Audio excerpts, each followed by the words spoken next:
internautas, porque eles chegaram tarde. Portanto, todos os críticos chegaram tarde, não cumpriram horários. E o não cumprimento de horários é uma forma de demonstrar que os críticos podem estar a ser críticos com moralismo sem moral. Portanto, não é isso que nós queremos. Nós queremos um país de pessoas que sejam sérias e que, em relação àquilo que criticam, haja uma coincidência entre a forma de pensar e a forma de agir. Portanto, acho que devemos pedir desculpas às pessoas. Eu também quero pedir desculpas porque estavam à espera que nós entrássemos no ar às 20, mas os senhores críticos todos chegaram atrasados. A segunda nota é esta. Quem ouve o Teixeira falar fica com a impressão de que isto é um país que não tem nenhum processo de educação. Eu nunca estudei fora de Angola, sempre estudei cá em Angola. Acho que o Teixeira nunca estudou... Um pouco mais próximo ao microfone? Mais próximo ao sim, microfone. por favor. Obrigado. Eu nunca estudei fora de Angola, você também não. Nós estudamos sempre cá. Se pensa que eu vou dizer que estamos na lista, num país das maravilhas, não. Nós não estamos num país das maravilhas. Mas não estamos no país que você está a dizer.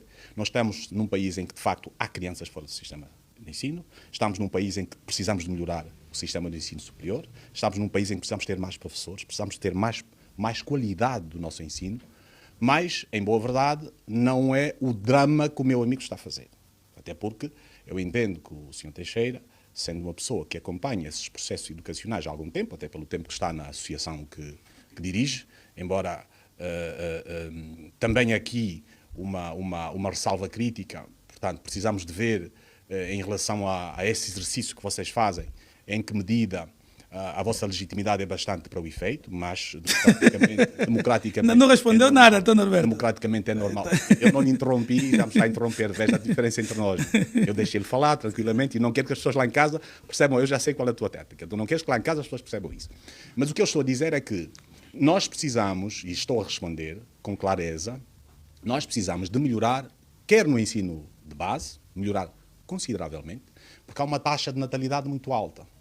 O produto interno bruto em Angola está a crescer menos que a taxa de natalidade. Ou seja, quando isto acontece, nós precisamos de melhorar consideravelmente os índices de produção nacional, de prestação de serviços, para que, de facto, o país possa ultrapassar este déficit, que é um déficit óbvio, normal.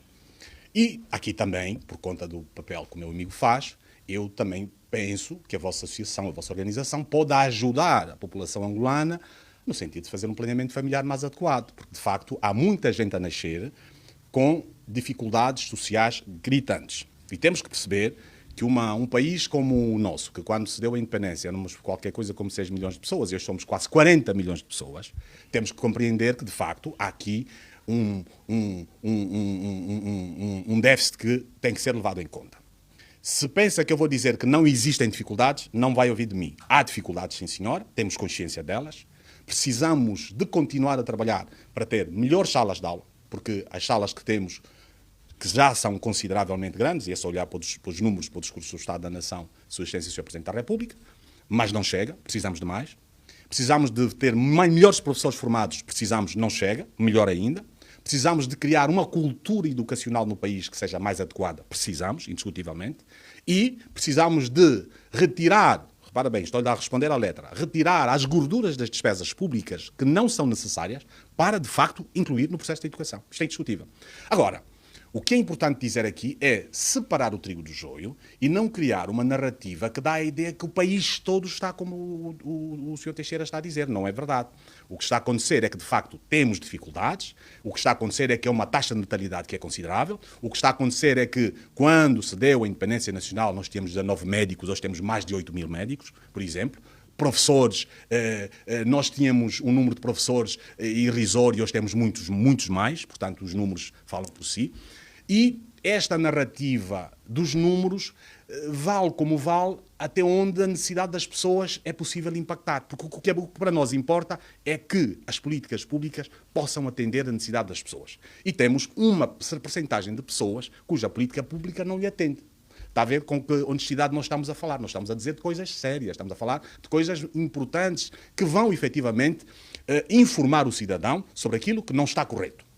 E nós temos coragem de ter um sentido autocrítico, e somos daquelas pessoas que entendem que devemos ter esse sentido autocrítico, para que, de facto, os números que apresentou, muitos dos quais com algum exagero, como é evidente, devam efetivamente ser superíveis por conta da necessidade de nós realmente olharmos para as políticas públicas no setor social com muita propriedade, com muita direção, com muito foco. E aí sim, quero concordar contigo em parte.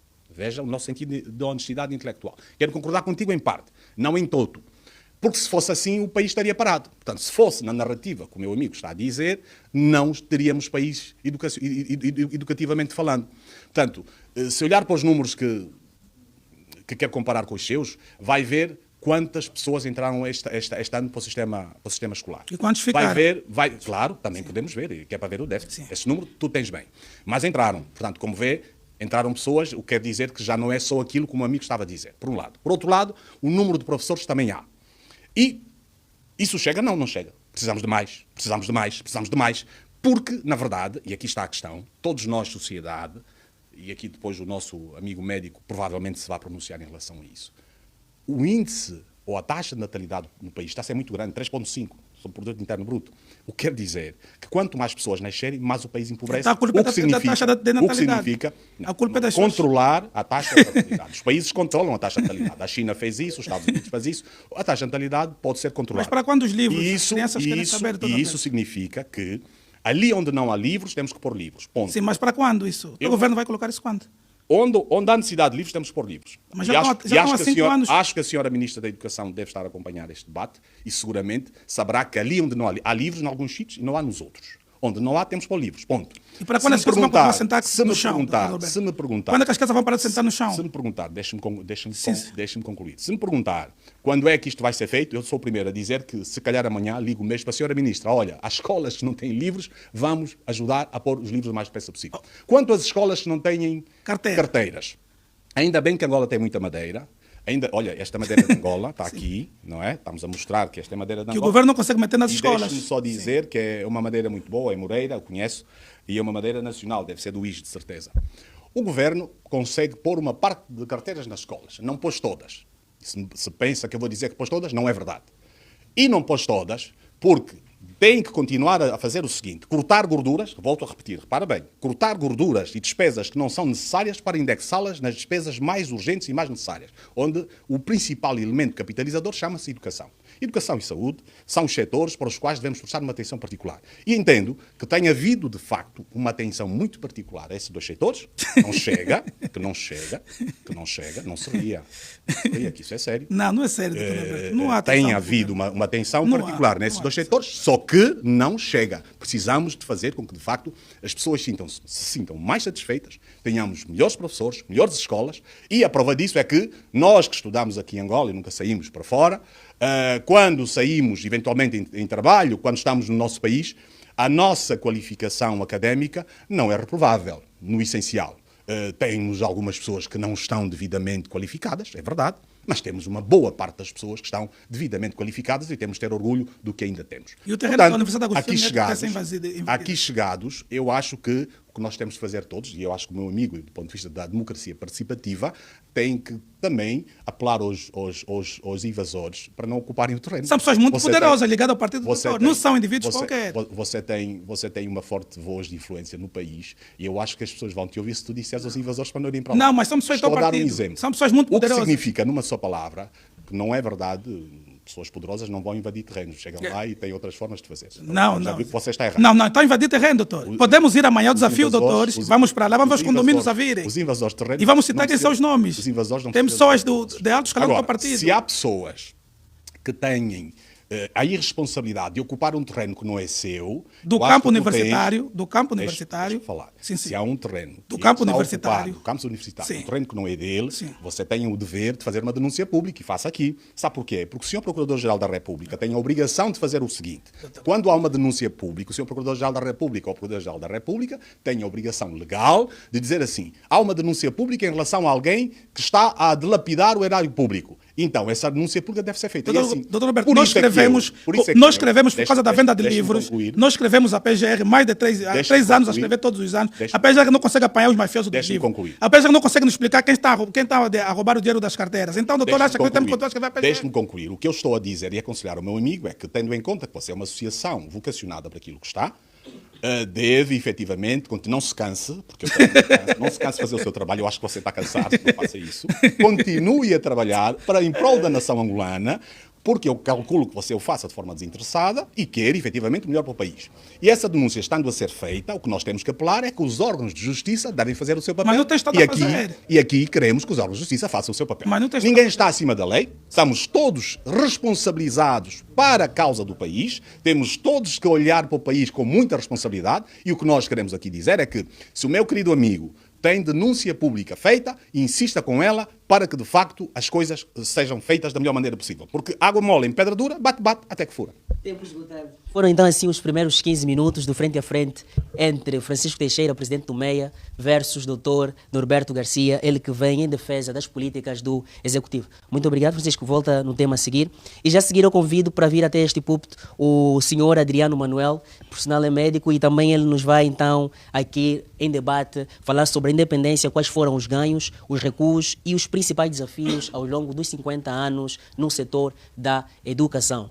Um apelo muito direto para você que nos vê a partir do YouTube, deixa-nos aqui poder passar a informação de que você que nos está a ver a partir do YouTube, deixa aí um like, partilhe essa live, porque estamos aqui na 5ª edição promovendo um debate de ideias totalmente, como é que eu lhe vou dizer, totalmente pertinente, onde por sua vez você participa, deixando as suas questões nos comentários aqui no YouTube e a gente vai ler. 15 minutos, seja bem-vindo, doutor Adriano, boa noite e então vamos ao debate. Boa noite, sou uma ressalva. Questão da saúde, sim. Embora eu possa também abordar questões da educação, até porque fui professor durante 32 anos. Então, da educação, eu sei, e muito que foi dito aqui, já não vou abordar, porque não tem necessidade. Vamos falar de saúde, então. Bom, eu tenho a sorte de viver os dois momentos, o tempo colonial e o tempo do MPLA. O que significa dizer que eu vivi 10 anos do tempo colonial e vivi 50 anos do tempo do MPLA. Tenho 60 anos. De tal forma que eu conheço a saúde no tempo colonial e conheço a saúde no tempo do MPLA. O que é que se passa? No tempo colonial, dada a exiguidade de quadros, o português privilegiava essencialmente o sistema de saúde preventivo.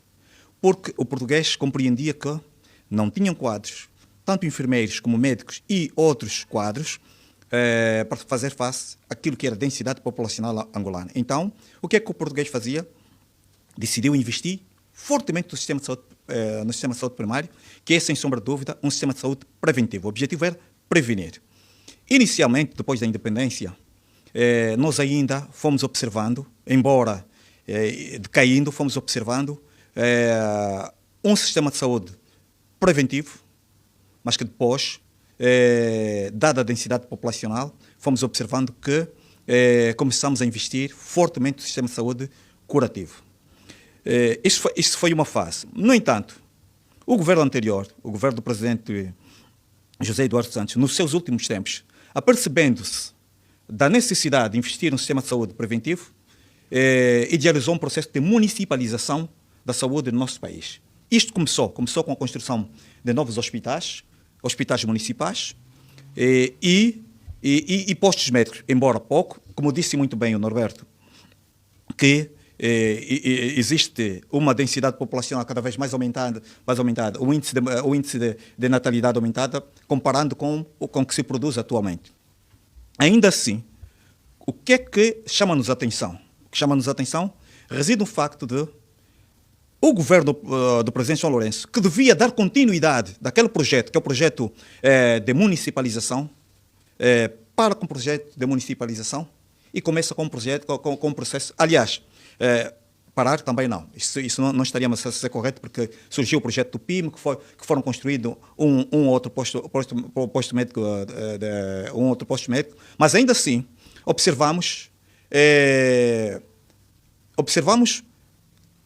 um forte investimento no sistema de saúde curativo, quando devia ser no sistema de saúde preventivo. Consequências. Aumenta a mortalidade.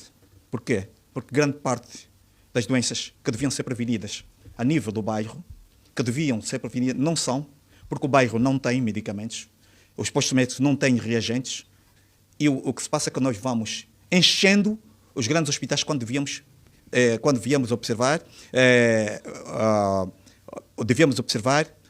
digamos, um processo preventivo. Estamos a falar, por exemplo, só para termos uma ideia, a malária é prevenível.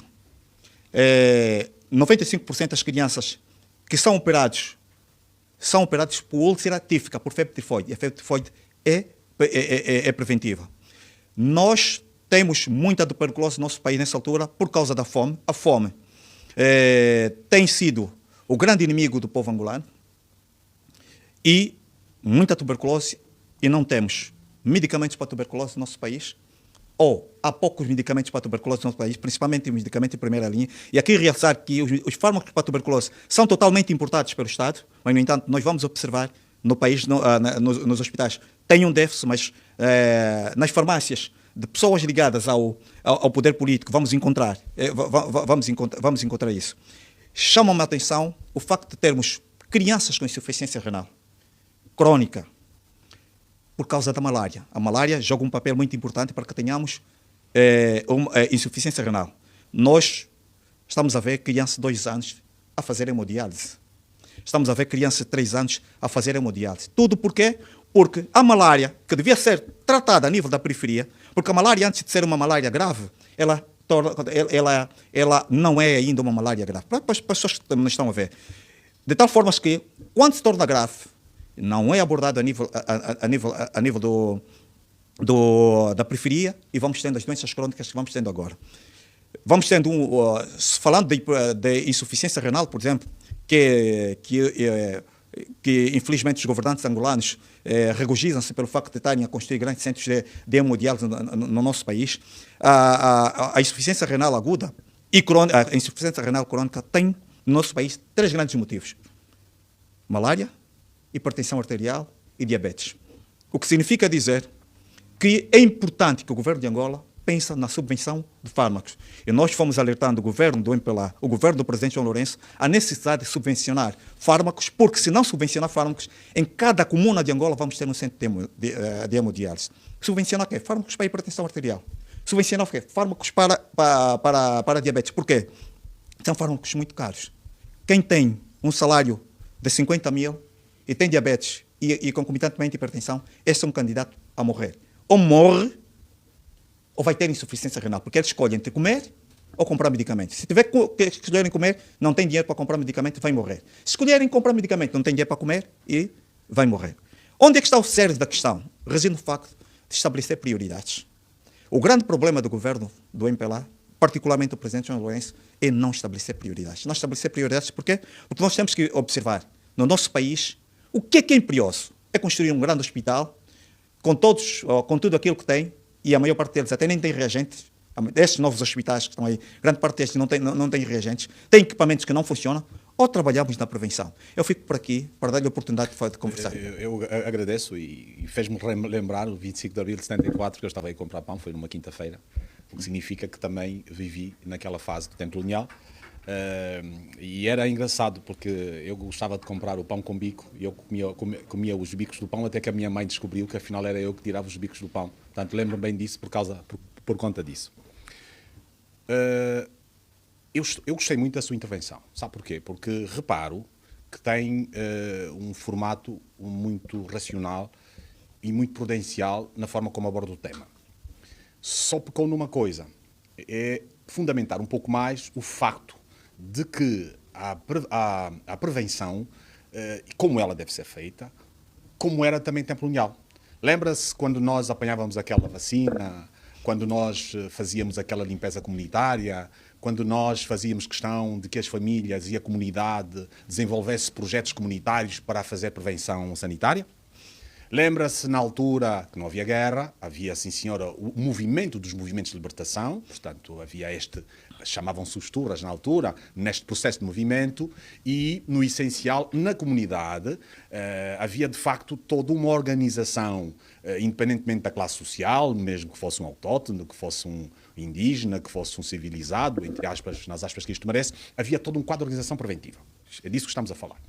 O que é que ocorre na nossa realidade? Nós tentámos levar isto a cabo, mas a dado momento tivemos uma situação de guerra no país que criou, de facto, um verdadeiro processo de destruição social brutal. Não vale a pena buscar culpados, portanto, não é isso que está aqui em causa. O que está aqui em causa é que Luanda, que era para 400 mil pessoas, hoje tem mais de 20 milhões de pessoas. Portanto, e a verdade é que as infraestruturas, primeiro elemento de prevenção sanitária, infraestruturas adequadas, equipamentos sociais adequados, para permitir que a água tenha uma canalização adequada até a residência das pessoas, portanto, tem que haver água. E, felizmente, há um investimento no setor das águas que não é suficiente. Repito, não é suficiente. Há um grande investimento no setor das águas que não é suficiente, mas mais do que isso ainda é uma água que seja verdadeiramente mais potável. No setor da energia, foi um investimento e está a ser um investimento brutal. Portanto, hoje temos à vontade mais de 6.300 megawatts disponível de energia produzida. Portanto, falta agora o quadro da distribuição. Estamos a consumir metade, falta a outra metade. Muitas das pessoas, eu acho que aqui não estão a trabalhar com gerador, acho que não. É luz elétrica normal. Alguns até dizem que os seus geradores já nunca mais trabalharam e por isso os geradores estão a avariar. Não sei se isso nos deve orgulhar, mas a verdade, porém, é que há um quadro de energia existencial que acaba por ter necessidade de haver um quadro de distribuição maior. Agora, verdadeiramente quero concordar consigo, medicina preventiva, nós temos que fazer prevenção. Para isso temos que estar todos convencidos de que quando nós vemos associações e organizações de pessoas no setor da educação, no setor da saúde, e nós pelo menos fazemos questão de trabalhar com muitas associações nesse sentido. Fazendo o quê? As palestras, a informação, fazendo com que as pessoas de facto possam ter responsabilidade comunitária. Porque quando nós vemos alguém que está num táxi e acaba de beber a lata de Coca-Cola e atira para o chão, isto não é um problema do governo, isto é um problema lá de casa. Quando nós vemos alguém que está a senhora dos serviços comunitários a varrer, mas ela vai comprar fruta e deixa, e já tive essa experiência muitas vezes, portanto, nós temos que ajudar a sociedade toda a ser educada, e por isso é que esses debates também são importantes, estamos a fazê-lo, e certamente muita gente está a ver-nos e está a dizer assim, bom, se eu já deitei aquela lata de Coca-Cola quando estava no táxi, eu não vou voltar a fazer isso. Está a perceber? Eu acho que é isso que nós temos que fazer. Nós temos a obrigação de ajudar a nossa população, as pessoas com as quais nós convivemos, a terem um comportamento mais urbano, por isso é que se chama urbe. E estar na urbe é isso. Na comunidade, ajudar as pessoas a terem mais responsabilidade na forma como vão lidar com o lixo. E não propriamente isto. Porque o que é que se passa aqui? Nós estamos a falar de coisas muito básicas. É o lixo. O lixo quem produz são as pessoas. E cada um de nós tem que ter consciência que se eu tomo banho e estou limpo, eu não posso estar num sítio sujo. Nós temos que ter consciência disso, temos que dizer às pessoas, nós não podemos fazer isto. Quando eu vejo nas zonas ribeirinhas que as pessoas vão lá deitar plásticos, vão deitar água suja, vão deitar coisas que não devem deitar, todos nós temos de ensinar a nossa população a não fazer isto. Porque se nós fizermos isso, acho que quer sim, eu vou já terminar para dar a palavra. Se nós fizermos, pois, eu ainda estou dentro do meu tempo, se nós pudermos fazer alguma coisa para efetivamente, e aqui é que está a responsabilidade de todos nós, não é criticar só. Quem critica tem que apresentar também soluções, e algumas soluções passam por nós organizarmos com a nossa comunidade, as nossas associações. Isto é que é a democracia participativa, em que há princípios em relação a direitos e deveres. Mas eu dou-lhe a palavra. Sabe onde é que está o problema nessa história toda? Na sua abordagem, colocas uma questão extremamente importante. A questão relacionada com a estrutura da infraestruturas. Sim. Mas agora, quem deve ser o elemento essencial nisto? Deve ser o governo. O Estado. Deve ser o Estado. Sim. Por isso é que eu falei. Deve ser o Estado. O que se passa é que, por exemplo, o bairro dos Molevos cresceu recentemente, de forma desordenada. O bairro do Paraíso cresceu recentemente de forma desordenada. Logo, o governo não deixa ter culpa. Quando deixa casas a serem construídas da forma que estão, sem as infraestruturas, sem o saneamento, sem a possibilidade de fazer o saneamento básico. Estamos a querer dizer que, sem sombra de dúvida, o governo tem a sua cota parte nisto. Outra questão, falou muito bem da prevenção no tempo colonial. Sabe o que existia no tempo colonial? Existiam os ADECOS, os agentes de saúde, os agentes comunitários de saúde. Qual era o objetivo deles? Era identificar problemas a nível da comunidade. Fiscalizavam. Identificar, levar para as administrações municipais, para que os administradores municipais ou distritais criassem condições para resolver o problema. Dito de outra forma para vocês que estão aqui a nos assistir, tem lixo num determinado local, o agente de saúde vai e diga ao administrador de um determinado município, olha, aí tem lixo. O administrador o que é que vai fazer? Vai, dentro do orçamento que tem, buscar a charrua e buscar o lixo ali. O que é que vai acontecer? Tirou o lixo. Neste município não vamos ter malária, não vamos ter febre tifoide, não vamos ter dengue, não vamos ter chikungunya, não vamos ter outro. Tudo proveniente do lixo. Agora já vais falar. Eu vou deixar falar.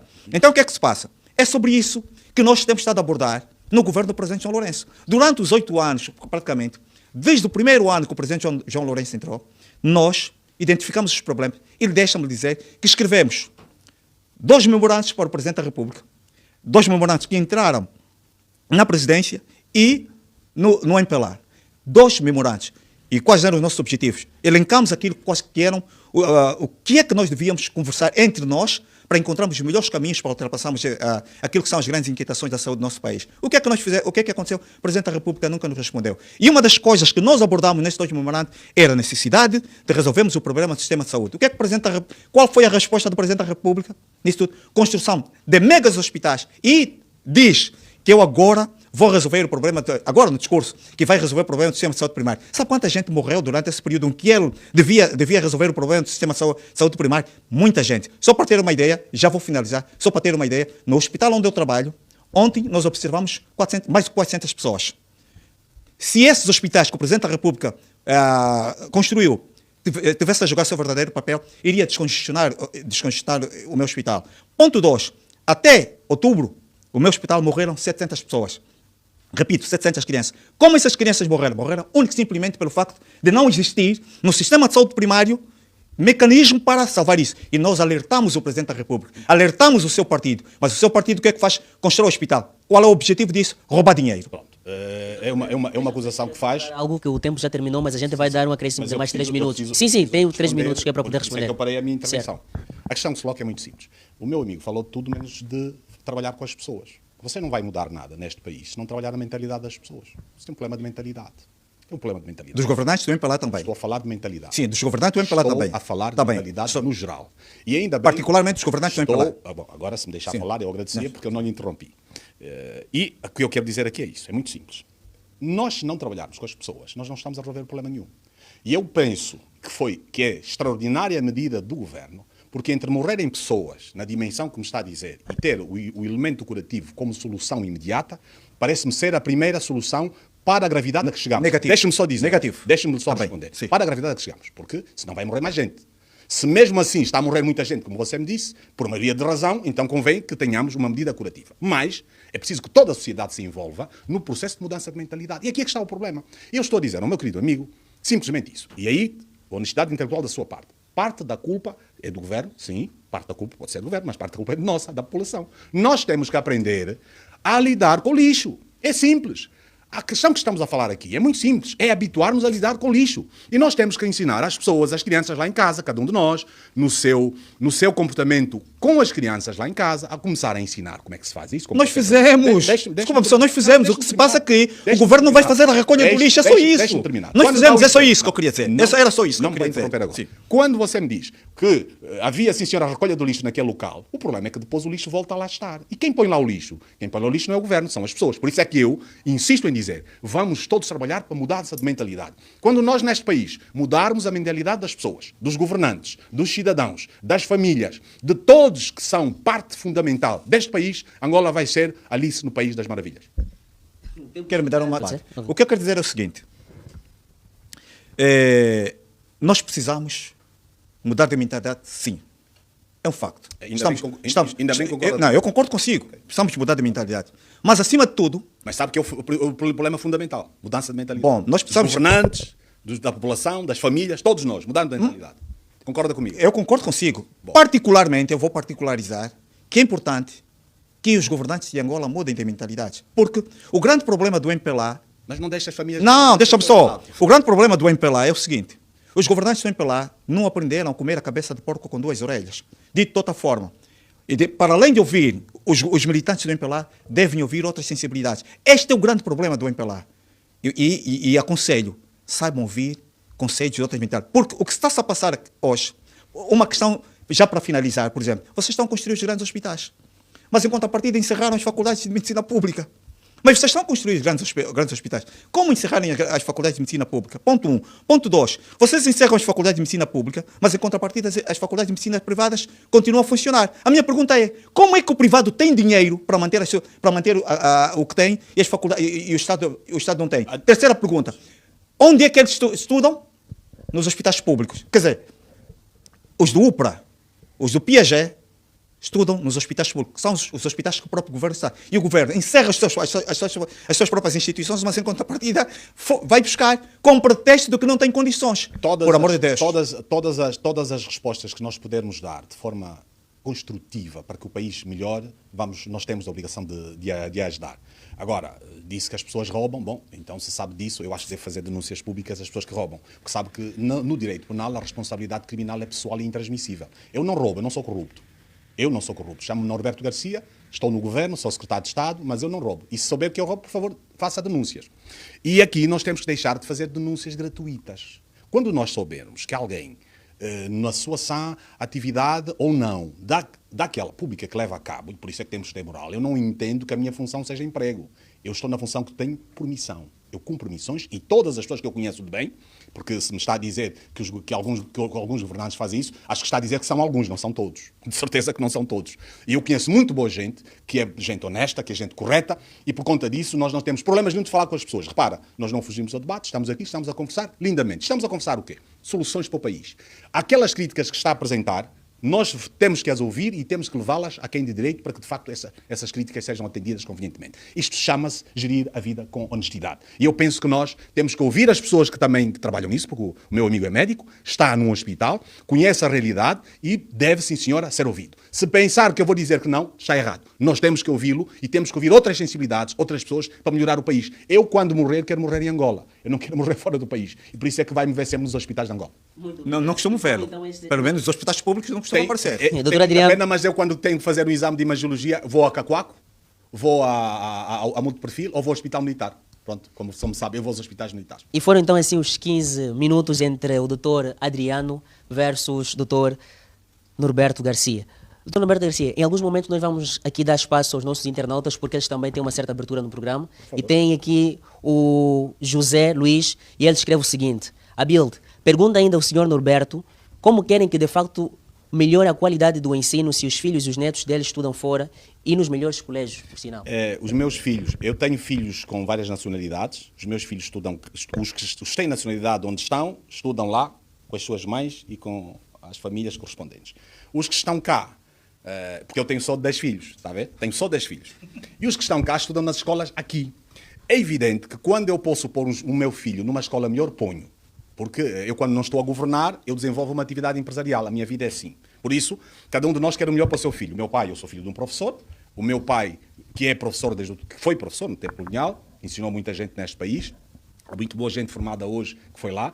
Porque o meu pai exigia de nós que, antes de irmos para a escola, aprendêssemos já a ler e escrever. Portanto, havia esse quadro de exigência. Por isso é que eu tenho um respeito particular pela educação. Portanto, a educação, para mim, é um segmento muito importante, para o qual temos todos que prestar uma atenção particular e devemos fazer mais. É fazer com que cada cidadão sinta necessidade urgente de se aperfeiçoar no conhecimento, na capacidade de aprendizagem, para que possa efetivamente atender às exigências do mercado. Porque há um problema que se passa entre nós. O mercado passa a ser mais exigente. Sabe porquê que há mais dificuldades hoje? Porquê é que as pessoas hoje experimentam mais dificuldades? Porque a competitividade nos mercados é um facto.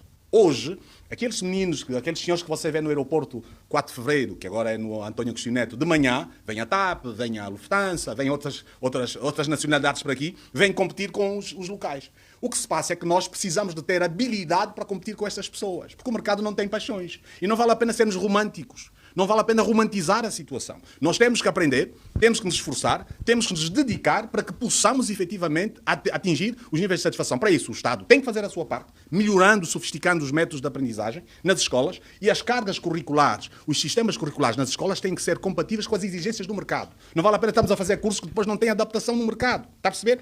E é disso que estamos a falar.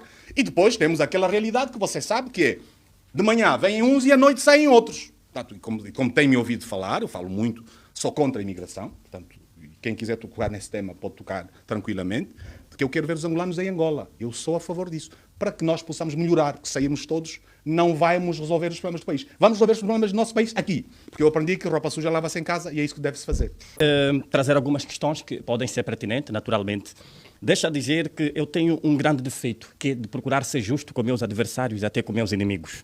Portanto, algumas vezes já fomos rotulados como quem estivesse a acudir o MPLA, porque algumas vezes o MPLA pratica atos positivos. E nessas vezes eu sou obrigado, em função do dever de agir com justiça, dizer não, isto é positivo.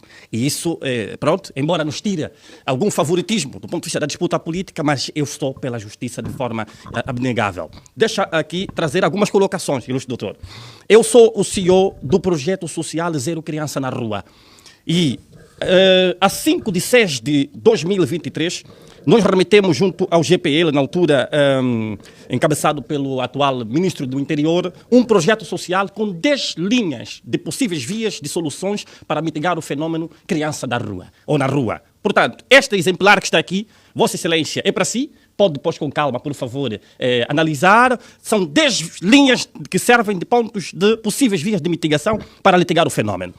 Mas deixa lembrar que nos termos da norma do artigo 36, número 6 da Constituição, advoga a norma constitucional o seguinte: a proteção dos direitos da criança, nomeadamente a sua educação integral, harmoniosa, a proteção da sua saúde, condições de vida e ensino constituem absoluta prioridade da família, do Estado e da sociedade. Absoluta prioridade da família, do Estado e da sociedade. Aqui em concurso com a norma do artigo 80, no domínio ou no capítulo da infância, ele diz exatamente o seguinte: a criança tem o direito à atenção especial da família, da sociedade e do Estado, os quais, em estreita colaboração, devem assegurar